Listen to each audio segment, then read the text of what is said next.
After talking about trauma, I decided to look back on other games from my childhood. I didn't find any more obscure point-and-click adventure games about abstract concepts, but I did find a surprising amount of horror elements present in non-horror games. A lot of games have a horror-themed world or level that stick out from the rest of the game, but it wasn't just limited to spooky levels. Sometimes it was even creepy enemies, unnerving cutscenes, and horrific Easter eggs. So I thought it would be fun to start a series where we examine the horror elements present in non-horror games. Worlds, levels, cutscenes, characters, nothing is off limits. And I want to kick this series off with a franchise full of things that terrified me as a kid. Today, we're talking about Sly Cooper.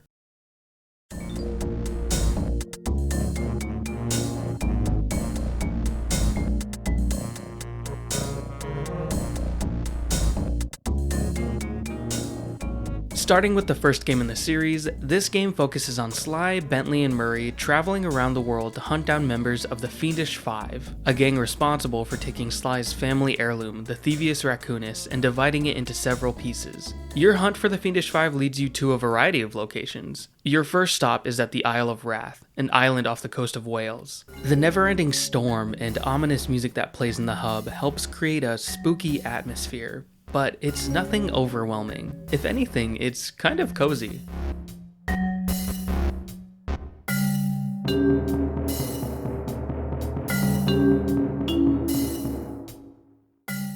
Your second stop is at Mesa City in Utah. Not very frightening, more tense than anything. It's a fitting feeling since the Fiendish Five member here is a trigger-happy gangster who's ran nearly every civilian out of the city.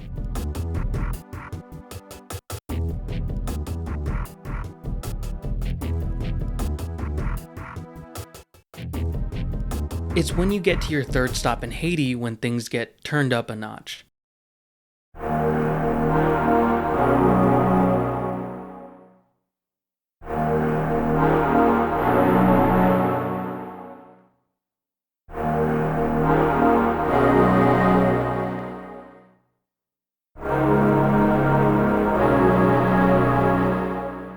The atmosphere here is completely different than the last two levels. You're here to hunt down Ms. Ruby, the third member of the Fiendish Five. Ruby was born from a family of mystics and always had strange abilities. As a child, she was feared by other children for her macabre interests and ghastly powers. She soon resorted to reanimating the dead for some sense of companionship. Fast forward to adulthood, Ruby turned to a life of crime to punish those who feared her when she was a child. After making off with her piece of the Thievius Racoonus, she fled deep into the Haitian jungle. Like I said before, Ms. Ruby's lair is a pretty notable tone shift. The chilling music, the dark fog enveloping the jungle, and a giant skull off in the distance, where Ms. Ruby waits. The skull is an especially neat detail because you could just assume that it's a giant crocodile skull, but with the third game confirming the existence of dragons, this thing could be the skull of something otherworldly. When you ride the nearby vine down into the main area, you're immediately greeted by this. It appears to be some kind of shrine? It's decorated with 5 masks, each resembling a different animal. It's likely that each mask is supposed to resemble, or at least represent, a member of the Fiendish Five. If that's true, I think that this shrine highlights a tragic element to Ms. Ruby as a character. Growing up alone with her only friends being the ghosts and zombies she conjured up, Ruby may have been excited to join the Fiendish Five to finally work with people who praised her paranormal powers instead of fearing them. I think Ruby would have especially hit it off with Mugshot, the second member of the Fiendish Five. Growing up, Mugshot was the runt of the litter and was constantly picked on by other dogs. He endured a lonely childhood where he only found solace in films. Once he grew up, he was able to strike back against those who used to push him around. I think it would be easy for a connection to form between the two given their similar struggles as children. If not for that, they could also relate to one another in adulthood, as they take revenge on the people responsible for their awful childhood. In any case, there are 3 different levels you need to complete here. Starting with Piranha Lake, this one is just a minigame where you need to light 25 torches before the timer runs out.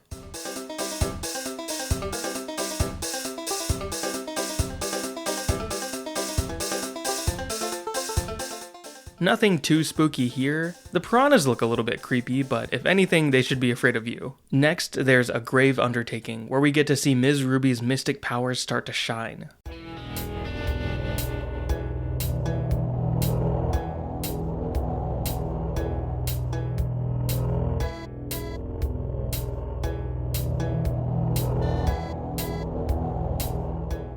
Here, there are several gravestone generators pumping out rat ghosts, so it's up to you to dish out some pro bono ghost busting. The way the spirits are hunched over with these contorted faces is really unnerving. They also reach out desperately as they chase you for maximum discomfort. Though any sense of fear that I have for these guys is gone in an instant when you realize how weak they are. One swipe of Sly's cane is enough to clear these guys. This level also features these large monsters made up of the jungle's plant life. What's really terrifying about these guys is that they sit motionless and can easily blend into the level's background elements. When you get close enough, the swamp monster will spring to life and attack. Hitting them once will split the monster's head from its body, which definitely gave me a shock when I first encountered these guys. Then you've got to take out the body and the head. Wow, a body dismemberment system this early? Eat your heart out, Dead Space. The body also spews out this murky green blood, and the head scampers around like a giant spider. It's kinda intense. These guys are easily the most terrifying member of Ruby's motley crew. The creature's Swamp Thing-esque design looks so great with Sly Cooper's cel-shaded comic book art style, so bonus points for just looking super cool. This level also features giant mosquitoes and spider enemies that aren't nearly as horrific as the rat ghosts and swamp monsters, but hey, they're eerie enough for those with entomophobia. Now on to easily the most horrifying level in Ruby's hideout. It's the Lair of the Beast.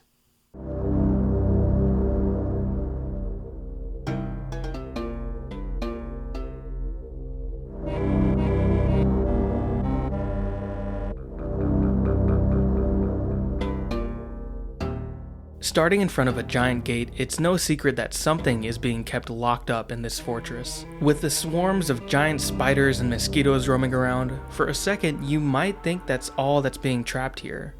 Until you get halfway through the level and Bentley says this. These walls are making me claustrophobic. Whoa! Did you see those reeds move? There's something huge under there. You better get going. The reeds start to wiggle, the waters rock back and forth, and the anticipation bubbles up like a balloon ready to burst. Then suddenly, the beast reveals itself.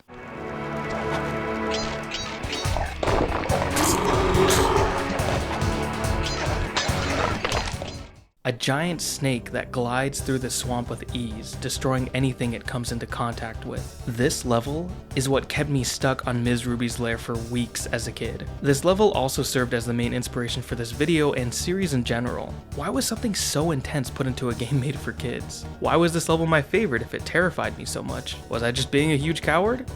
Probably. Did this level kickstart my love for horror games? I don't know. The way the snake roars constantly as it chases you, and the sinking feeling as the beast starts to close the distance was too much to handle. Revisiting this stage as an adult, this level isn't nearly as terrifying as I remember, but I do still feel a slight kick of adrenaline when that chase starts. The beast just moves so quickly.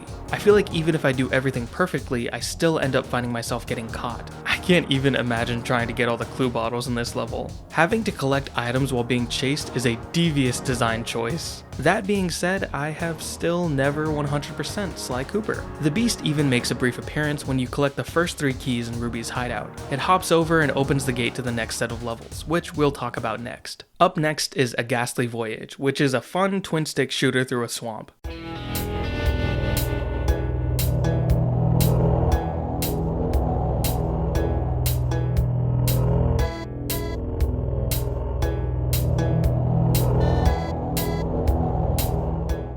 While you mostly deal with rat ghosts, you also get to deal with these fire turtles. They're another member of Ruby's undead army. They'll throw their flaming skulls at you until you get close to them, then they just kinda cower in fear. I always thought they were kind of adorable, so I usually don't kill them unless I have to, or if they manage to get a good hit on me like they usually do in the level Descent into Danger. I think the rat ghosts really get to reach their frightening potential in this level as well. Sure, they still only take 1 bullet to kill, but there are times where there are multiple gravestone generators all pumping out ghosts at once. To make things worse, they'll often be guarded by these thick walls you need to blast through, so you're forced to run around in circles and stall for as long as you can until you can get to those generators, and that can get a little tense. Moving on to Descent into Danger, when you first enter the level, Bentley says this. Oh my god, the green waterfall overflowing with bones and body parts. telling you, the health department's going to come down big time on this dope. This line always confused me because the waters here are so dark. I never saw what Bentley was talking about. I would try to look around with the binocular and I'd find nothing. To get a clear look at what Bentley's talking about here, you need to look at the waterfalls. Hands, bones, and body parts fall endlessly from these green rivers. It's a ghoulish detail that can be easily overlooked if you run straight to the end of this level. Also, Bentley's description made it seem like it was going to be way more gorier than I had anticipated. It's still shocking to see, but it's not like Saw levels of gore here. It's still presented in a cartoony manner. This level also features many of Ruby's flashlight guards. I haven't mentioned the water rats until now because they're probably the goofiest member of Ruby's guards. See, at a glance they look pretty spooky. Their lights emit from their staff with a skull, the bone necklace, and is that a fanny pack? The reason why I don't find these guys scary in the slightest is because of the candle on their heads. A rat with a candle on its head. Does it remind you of anything? Yeah. I immediately associate them with Gorgonzola from Chowder, so I feel nothing for these guys in the fear department. I think they're funny though, and I love them for that. The last level, Down Home Cooking, is another one of those minigame type levels. You have 1 minute and 30 seconds to defeat 50 chickens while avoiding any of the bomb-toting roosters.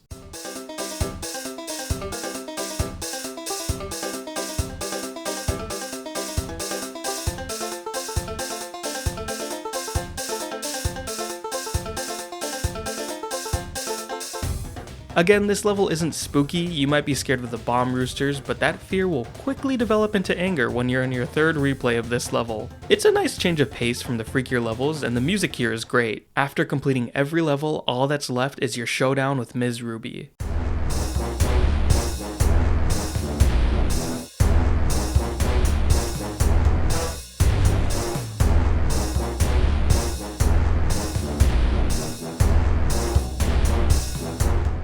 It's pretty much just a rhythm game where you copy Ruby's moves to dodge her attacks. It's definitely an odd choice for a horror-themed world. I also think it's kind of a shame Ruby doesn't get to use any of her undead allies in this battle. The scariest thing about this fight is how the remastered versions of the game completely botched the music for this battle. Normally the music is synced up with each of Ruby's attacks, so you can rely on the music to get proper timing for dodging. But in both the Sly Cooper HD collection and the PS5 release of Sly Cooper, the music isn't synced up at all. So your best bet is to mute the sound and rely on those visual cues. If you're playing the original version of the game, I think the fight is pretty fun. It's like playing through a level of Space Channel 5 or Parappa the Rapper. However, I still think it would have been great if more horror elements could have been implemented into this battle. Seeing how Ruby is clearly afraid of the beast in her lair and tries to keep it locked away, it would have been cool if the beast played a larger role in defeating Ruby, or if we could somehow turn her supernatural army against her. From the Down Home Cooking level, we know that the ghosts are willing to betray Ruby if you can make it worth their while. But aside from that, this level was pretty spooky and overall a good example of how to incorporate a horror-themed world into a non-horror game.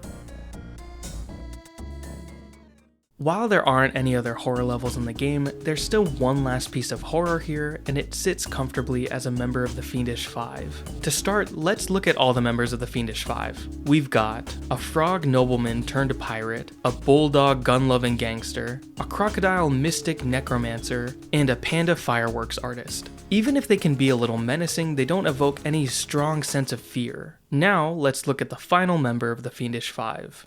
We were on our way to the Krakarov volcano in Russia. While looking over what little information I had on the final member of the Fiendish Five, I began to notice something. In the 4 parts of the Thievius Racoonus recovered so far, several of the pictures depict a shadowy owl-like figure, which looks very similar to the police images of the mysterious Clockwork. Is this a strange coincidence, or is there something I'm missing? A giant metal owl hell-bent on killing every last member of the Cooper clan. It's almost comedic how Clockwork feels completely separate from the rest of his cohorts. While his origins are unknown, we do know that he's held jealousy and hatred for the Cooper clan for a long time. Eventually, he replaced his organic body with one made of metal, so that he could survive hundreds of years to wipe out future Cooper generations. His jealousy and hatred is actually what keeps him alive. Destruction has no age. What? You're immortal? Revenge is the prime ingredient in the fountain of youth. I've kept myself alive for hundreds of years with a steady diet of jealousy and hate, awaiting the day when I would finally eclipse your family's thieving reputation. His generational stalking and hunting of the Cooper family feels like a plot ripped straight from a horror movie. While you only directly interact with Clockwork once throughout the entire game, the owl makes a lasting impression. As if his appearance wasn't terrifying enough, his voice is straight nightmare fuel. I'm personally glad that you only have one big showdown with Clockwork. If he had a chase level like Lair of the Beast, I don't think I could have ever beaten this game as a kid.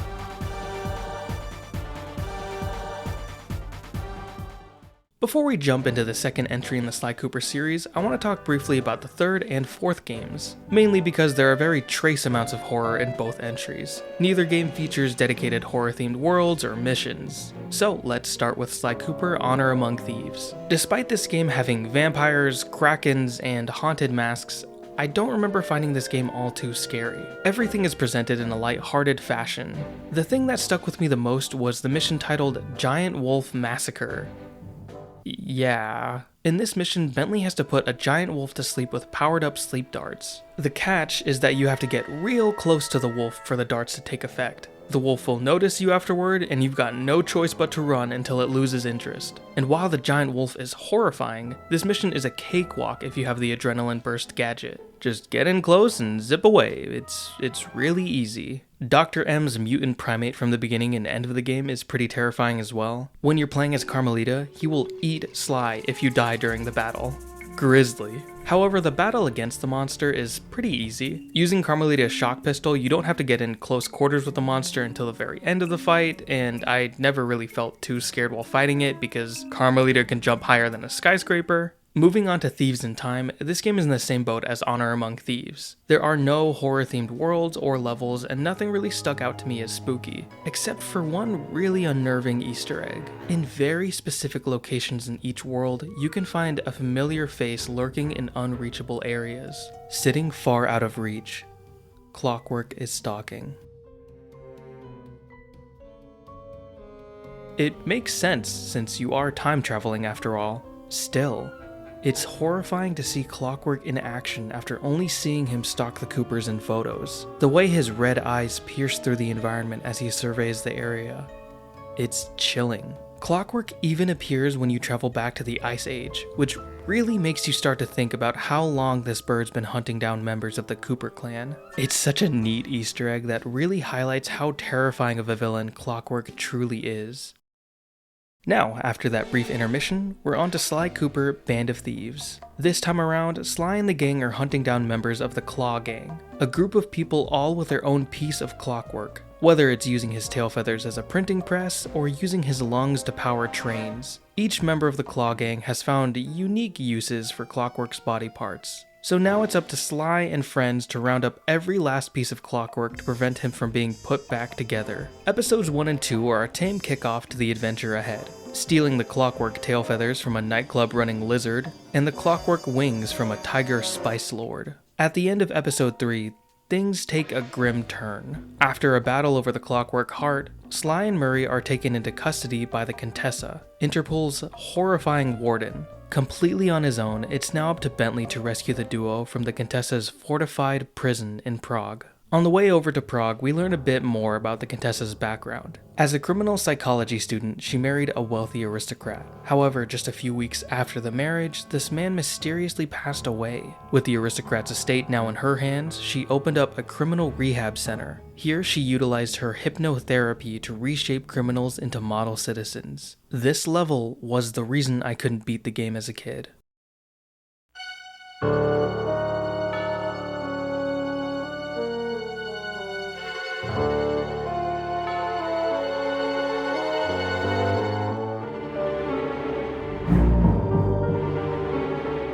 Deep red skies, spooky looking architecture, and a tense track that all blend together to create a level oozing with terror. It actually reminds me a lot of Werewolf Village from Escape from Horrorland. It's an old PC game based off of the Goosebumps books. And while we're talking about things that this level reminds me of, take a look at these gray particles falling from the sky. I can't tell if this is supposed to be snow or rain or just some kind of debris, but it evokes feelings of Silent Hill.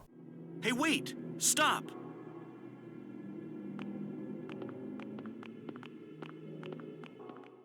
Moving away from the level itself, the guards here are also pretty fearsome. The flashlight guards are these giant vultures armed with crossbows, while the other guards are a bat and a wolf, each with cold red eyes. What's interesting about the eyes is that the only other character in the series to share this trait is the Contessa herself. Every character, even enemies, will have normal eyes, so it's not some kind of design choice only reserved for bad guys. Even the flashlight guards in this level have regular eyes, so what gives with the bat and wolf? I think the implication here is that the bat and wolf guards are under the effects of Contessa's hypnotherapy, or rather her mind control. Jumping ahead a bit, in the credits of the game we can see that the Contessa's become a successful real estate broker, with it being implied that she's hypnotizing people and getting them to buy. The two clients that we see with the Contessa in the end credits both have red eyes, just like the wolf and bat. It's a neat detail that truly shows you how powerful of a threat the Contessa is, being able to break people and bend them to her will. She's not a goofy nightclub owner or an egotistical spice lord. She's cold and calculated. Another thing specifically about the wolf guards is that they can pose as the statues scattered throughout the level. Once you run by, the wolf will break free from the stone and attack. It's a great scare, and after it happens to you once, you never forget to walk around those statues. As far as I know, there's no way to tell if a wolf statue is genuine or an imposter. Not that it's a competition, but the Contessa easily trumps Ms. Ruby when it comes to who has the more terrifying guards. As long as we're not including the beast, of course. However, the aspect of this level that made me feel the most terrified and helpless was that we're stuck playing as Bentley. Don't get me wrong, I love Bentley, but he's not the most competent fighter. Let me explain. Murray is a tank and can easily take out most enemies in just a couple of hits, especially if you're using his gadgets that modify his abilities to make him even stronger, like Fists of Flame. Sly isn't the strongest, but he's agile and can make a getaway if he needs to. His smoke bomb gadget is an escape rope that you can always rely on to get out of trouble. Now on to Bentley. He's not the strongest and he's not agile. Bentley relies a lot on his gadgets to get him by. Grenades and sleep darts are all you have to work with if you haven't bought any additional gadgets for Bentley. You can also do a basic melee strike with Bentley's crossbow, but it's really short and not super fast. With Bentley, you have to play stealthily. The best way to deal with enemies is to put them to sleep, run in, then bomb them. The catch is that Bentley's sleep darts make a loud noise, so if there are other guards nearby, the noise will draw them to your position, forcing you to run. Sleep darts will also make a loud noise if you miss your target, so you really need to take care when using that thing. And to make things even worse, it takes Bentley a few seconds to reload his crossbow, meaning that you can't just spam sleep darts. You have to play Bentley well if you want to avoid being slaughtered by every guard in town, which is exactly why I was terrified of this level specifically. Up until now, I avoided playing as Bentley at every turn. Sly was just the most fun to play as he's the only member of the Cooper gang that can walk along tightropes, spire jump, and pickpocket guards. Being forced to learn Bentley in a gothic nightmare was too much to handle. It was like if I was playing through the entirety of Resident Evil as Akuma from Street Fighter. Then halfway into the game, Akuma goes missing and now I have to play as Jill. I'm a member of STARS. But when I did finally suck it up and play through the level, I actually had a lot of fun. The first mission with Bentley, eavesdropping on the Contessa, has you shooting the Contessa with sleep darts. The feathers on the darts vibrate and allow Bentley to hear what she's saying. The Contessa's up on this wall to her prison and she doesn't stick around for long. She'll sit in a spot for a good second or two, then she's running off to another location. This mission forces you to get a good feel for aiming with the crossbow and landing those sleep darts. It's a great way to get you feeling more comfortable with Bentley if you avoided him like I did. After this mission, I felt way more prepared to run up to flashlight guards, sleep them at point blank, and then just run off. The second mission, Train Hack, is neat because you now have an opportunity to flex those skills you picked up during eavesdropping on the Contessa. There are a few flashlight guards near the computers you need to hack, so now you can put that crossbow to good use. You can also purchase the Adrenaline Burst gadget during this episode. This gadget allows Bentley to break into a sprint once activated, so now you have an escape plan for any failed sleep darts. After that, the next mission is wall bombing, and it's kinda whatever. In this mission, you're controlling Bentley's RC chopper, and you need to get rid of the guards along the prison wall while dodging any counterfire they send your way. At the end of this mission, you end up rescuing Sly from his cell, and he's playable once again. It's kinda disappointing that we only get to spend 3 missions with Bentley. I think it would have been fun to have an entire episode dedicated to Bentley as he faces his fears and becomes an even more competent member of the Cooper gang. There's also no reason to pick Bentley for the rest of this episode, as every mission after wall bombing is a Sly mission. This level feels marginally less terrifying when you can play as Sly again. None of the missions for Sly have much of an emphasis on horror either. When you complete the operation for this episode and rescue Murray, you don't actually defeat the Contessa.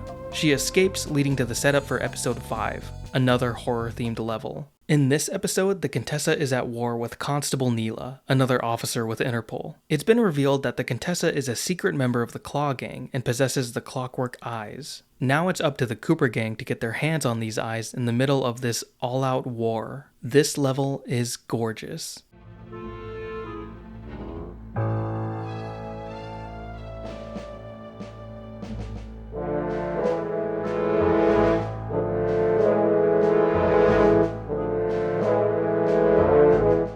It still has the same red skies, guards from before, and some tense music. However, now we can see the Contessa's giant gothic castle, and it's really fun to explore. You can reach the higher areas of the castle and walk along the arches, or explore the ground floor and check out the nearby graveyards. As a kid, this was the kind of cartoony horror that I was able to tolerate way more than the last episode. I also think that the missions here capture more of a horror game feel than the previous episode. Starting with Mojo Trap action, this mission has Bentley entering the crypts beneath the castle to collect bad mojo. As you collect the mojo, you can use these traps to stop guards coming your way. This is another mission that takes advantage of Bentley's weaknesses as a character to create a challenge. You need these traps because, as we already know, Bentley isn't a powerhouse like Sly or Murray. To worsen the deal for Bentley, you can't take any damage during these missions or else the Mojo Collector will explode. It's a tense and fun mission that feels perfect for this episode. It reminds me a lot of when you have to escort the fuel supply capsule in Resident Evil, except in Sly Cooper it's a lot more fun and way less tedious. The best part about this mission is that you need to explore 4 separate crypts, each with their own set of traps that you need to learn. It keeps things refreshing and tense as you also need to carefully escort the Mojo Collector between each crypt,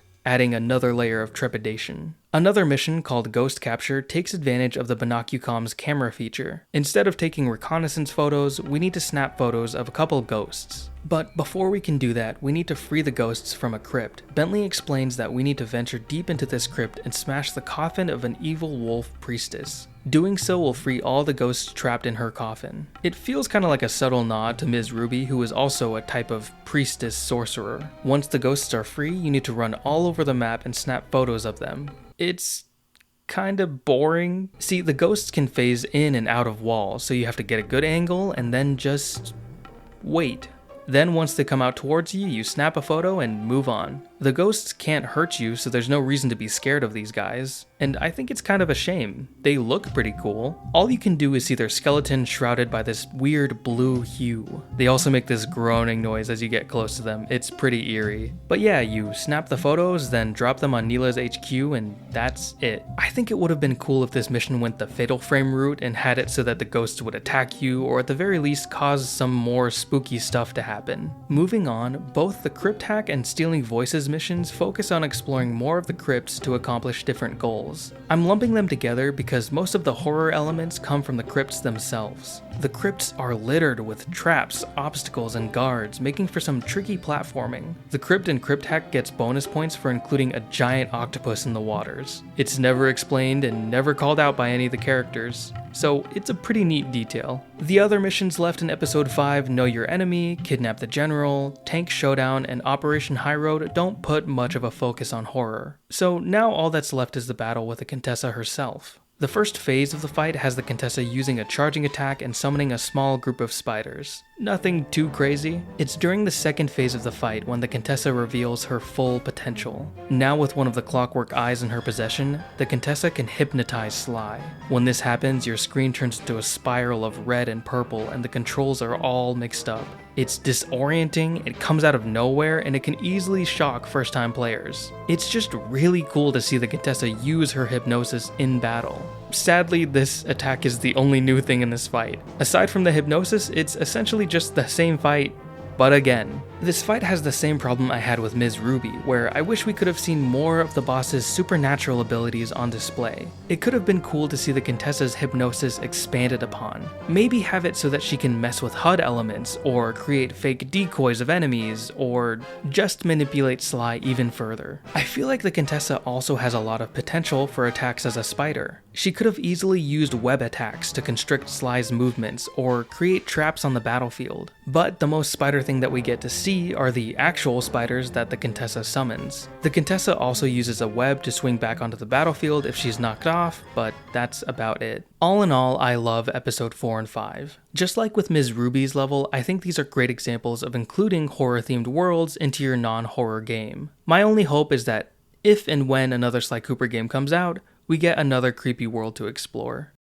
Before we close things off, I need to talk about this game's version of Clockwork. Clockwork is the looming threat you're fighting to prevent from coming back throughout the entire game. Even when Clockwork appears in cutscenes, he's accompanied by this horrifying track, as well as Sly emphasizing how important it is to prevent Clockwork from ever coming back. I don't know what's in my future, but I won't let it be a repeat of my past.